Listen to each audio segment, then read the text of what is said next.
चलिए तो आज हम पढ़ेंगे पास्ट परफेक्ट कंटिन्यूअस टेंस के बारे में। चलिए तो पास्ट परफेक्ट कंटिन्यूअस टेंस का पहचान क्या होता है ये देखेंगे।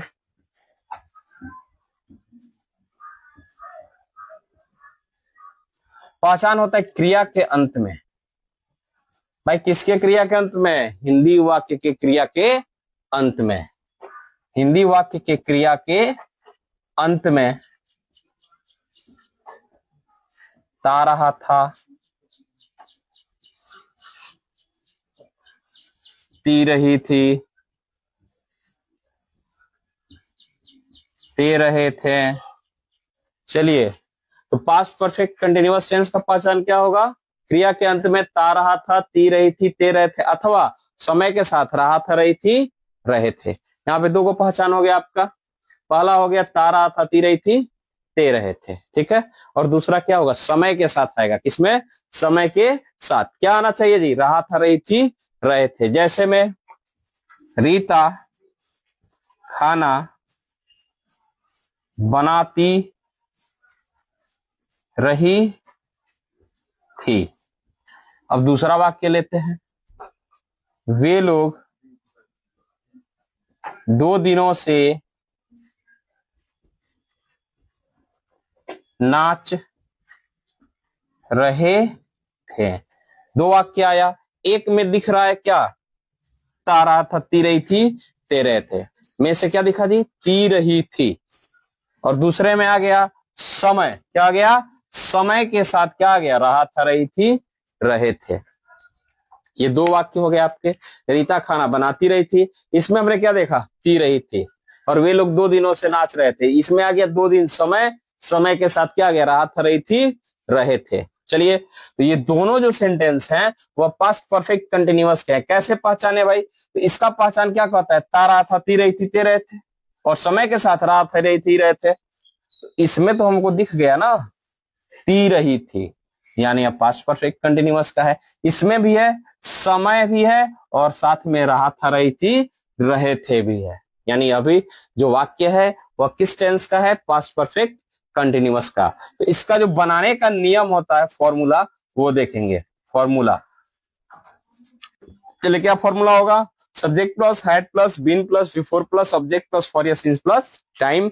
तो आपको जब समय देगा फॉर या सिंस प्लस टाइम का प्रयोग किया जाएगा, जब समय नहीं देगा तो फॉर या सिंस प्लस टाइम का प्रयोग नहीं होगा। जैसे कि यहाँ पे एक वाक्य यहाँ पे है और एक यहाँ पे, इसमें समय नहीं है और इसमें समय दिया है, यानी इस वाक्य में फॉर या सिंस का प्रयोग किया जाएगा और इसमें फॉर या सिंस का प्रयोग नहीं होगा, क्योंकि इसमें टाइम नहीं है। चलिए तो ये जो वाक्य है इसको बनाते हैं। सब्जेक्ट क्या है जी? यहां पे देखेंगे फॉर्मूला के अनुसार हमें चलना है। पहले सब्जेक्ट, तब हैड, उसके बाद बिन, फिर वर्ब का चौथा रूप। ऑब्जेक्ट है तो ऑब्जेक्ट लगा देंगे, और समय है तो फॉर लगाएंगे या सिंस लगाएंगे, और उसमें टाइम को ऐड कर देंगे। लेकिन अगर समय नहीं है तो हम लोग ऑब्जेक्ट तक का ही फॉर्मूला यूज करेंगे। जैसे कि पहला जो वाक्य है, इस वाक्य में हमारा ऑब्जेक्ट नहीं, सॉरी, ये जो पहला वाक्य है इस वाक्य में हमारा समय नहीं है, यानी इसमें फॉर या सिंस का प्रयोग नहीं करेंगे, ऑब्जेक्ट तक का फॉर्मूला यूज करेंगे। चलिए इसको बनाते हैं। पहले सब्जेक्ट मांगा, सब्जेक्ट रीता है तो क्या लिखेंगे? रीता। फिर क्या? हैड। फिर क्या मांगा जी? बिन। फिर वर्ब का कौन सा रूप? फोर, चौथा रूप। तो वर्ब 1 में जब हम क्या जोड़ेंगे? आईएनजी, तो ये हो जाता है वर्ब 4। यानी जैसे इट है तो उसका आईएनजी उसमें ऐड कर दो तो ईटिंग, कॉल का कॉलिंग, रीड का रीडिंग, बिट का बिटिंग। तो आईएनजी जोड़ के हम वर्ब का चौथा रूप बना लेते हैं। चलिए यहां देखिए, सब्जेक्ट रीता लिख दिए, फिर हैड है तो हैड, बिन है तो बिन। वर्ब कार्य क्या हो रहा है भाई? बनाने का, तो कुक, उसमें जोड़ेंगे आईएनजी, कुकिंग, वर्ब 4 हो गया। और ऑब्जेक्ट क्या बना रही है? तो खाना, हो जाएगा फूड, बन जाएगा। सब्जेक्ट हो गया Rita, had been cooking food, ठीक है। इसमें फॉर या सिंस नहीं लगेगा क्योंकि इसमें समय नहीं दिया है। ये जो समय वाला वाक्य है इसको हम कल पढ़ेंगे। सबसे पहले इस पे हम लोग कुछ सेंटेंस बना लें। कुछ सेंटेंस को हम देखेंगे। पहला, राम श्याम को पीटता रहा था। लास्ट में क्या आया?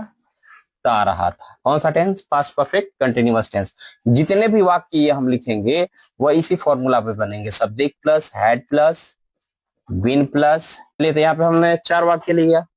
राम श्याम को पीटता रहा था, वे लोग अंग्रेजी बोलते रहे थे, आप दौड़ते रहे थे, वह हंसता रहा था। सबके लास्ट में दिख रहा है ता रहा था, ती रही थी, ते रहे थे। ठीक है ना?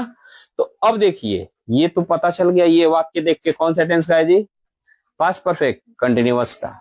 यानी फॉर्मूला क्या लगाएंगे? Subject plus had plus been plus before plus subject plus for या सिंस प्लस टाइम। तो यहाँ पे ये अफर्मेटिव वाक्य है, इसलिए अफर्मेटिव फॉर्मूला लगाया जाएगा। निगेटिव वाक्य के लिए निगेटिव फॉर्मूला, इंट्रोगेटिव के लिए इंट्रोगेटिव का प्रयोग किया जाएगा। लेकिन ये जो वाक्य है वो कैसा है जी? अफर्मेटिव है, अफर्मेटिव बनाया जाएगा। चलिए, पहला सवाल है राम श्याम को पीटता रहा था। एक सवाल हम बना देते हैं, बाकी ये 3 सवाल हैं वो खुद से बनाइएगा। पहले क्या चाहिए? सब्जेक्ट। सब्जेक्ट क्या है? राम।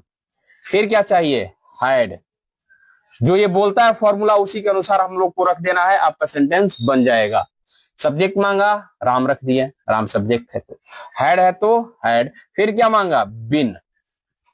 यहाँ पे आइए, सब्जेक्ट राम रख दिए, हैड मांगा, हैड रख दिए, बिन मांगा, बिन रख दिए। वर्ब का कौन सा चाहिए रूप? चौथा। तो वर्ब क्या है? पीटना।